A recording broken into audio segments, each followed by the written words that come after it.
If you're a veteran, active duty, military member, or planning to use your VA home loan in 2026, there are major changes you need to know about before buying a home. Because the VA just updated parts of the appraisal process, minimum property standards, fees, and even how certain homes qualify. And honestly, some of these changes are going to make buying easier for veterans, but others could still trip people up if they don't understand the process. In this video, I'm breaking down the biggest 2026 VA loan updates, the new VA appraisal rules, what changed with the VA property requirements, common mistakes veterans still make, and how to win in today's market using your VA loan benefit. And make sure you stay until the end because I'm also going to talk about the biggest myths that are still hurting VA buyers in 2026. Hey, what's going on, everybody? My name is Matthew Dick, and I help military families and veterans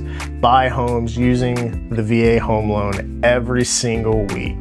The VA loan is still one of the best benefits available to veterans.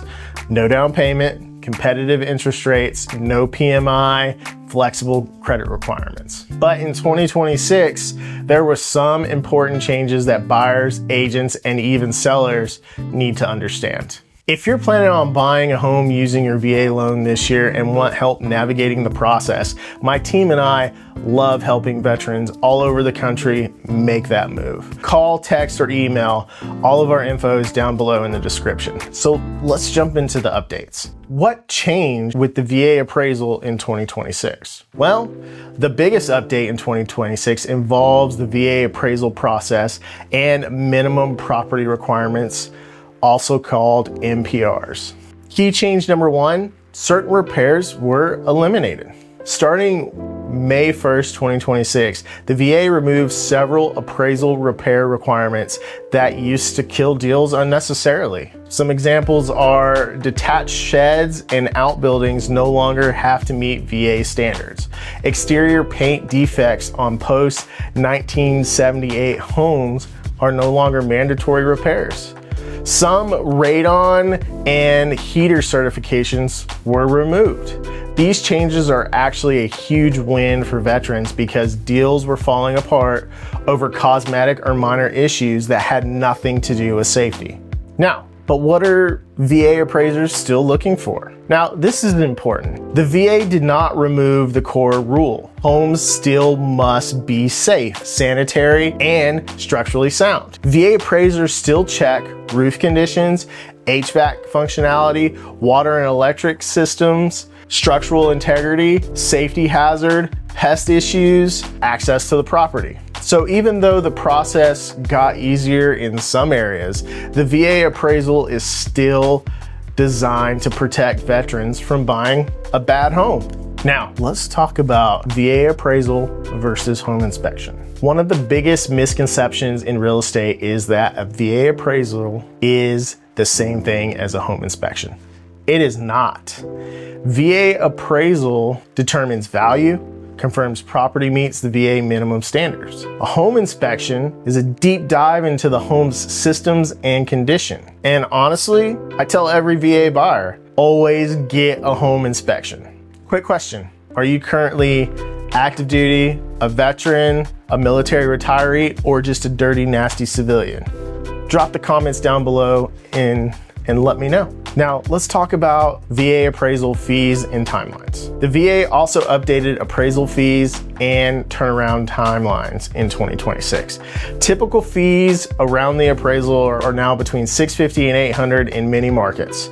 Rural areas may be a little higher. Now, the turnaround times usually are now between 6 to 10 business days, depending on area. Here's something important. Calling the appraiser won't speed things up. The timelines are set by the VA. Now, what happens if the appraisal comes in low? This is probably the most stressful part of the VA process. If the appraisal comes in below the purchase price, you have options. Option one, seller lowers the price.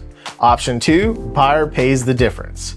Option three, request a reconsideration of value or ROV. If you do an ROV that could add anywhere between 7 to 14 business days on top of whatever you're already closing at. And this is why working with an agent who understands VA loans matters. So at the beginning, I said we were going to talk about some of the most common myths with the VA loan process. So myth number 1, VA loans are harder for sellers. This isn't true. This is not true at all. Myth number 2, VA buyers are weak buyers. That's also false. Myth number 3, you can only use your VA loan once. This is completely wrong. If you go back to one of my other videos where I was talking with Mark or one of the other lenders, you'll find that this is wrong all over the board. These myths are still hurting veterans in competitive markets. So let's talk about why VA loans are still one of the best benefits veterans have. Even with market changes, the VA loan is still one of the most powerful mortgage products available. As a veteran, the benefits are 0 down payment, no PMI, flexible debt to income ratio, competitive rates, and it's assumable across the board. Now, you would want to talk to your lender or your realtor that you're using about the assumable loan process, because it is quite the pain in the ass, if I'm being honest. In many cases, VA buyers are getting into homes with less cash than conventional buyers. It's so true. If you're planning on buying a home using your VA loan in 2026, don't try to figure this out alone. We help veterans every single week understand the VA process, avoid appraisal issues, negotiate smart, and buying with confidence. Call, text, or email. All of my info is down below in the description. If this video helped you, make sure to like and subscribe, because I post weekly videos about VA loans, military relocation, Fort Hood/Fort Cavasso real estate, buying homes with VA financing, and real estate strategies for veterans. We also do home tours and lots of other different things. I'll see you on the next video. Be safe.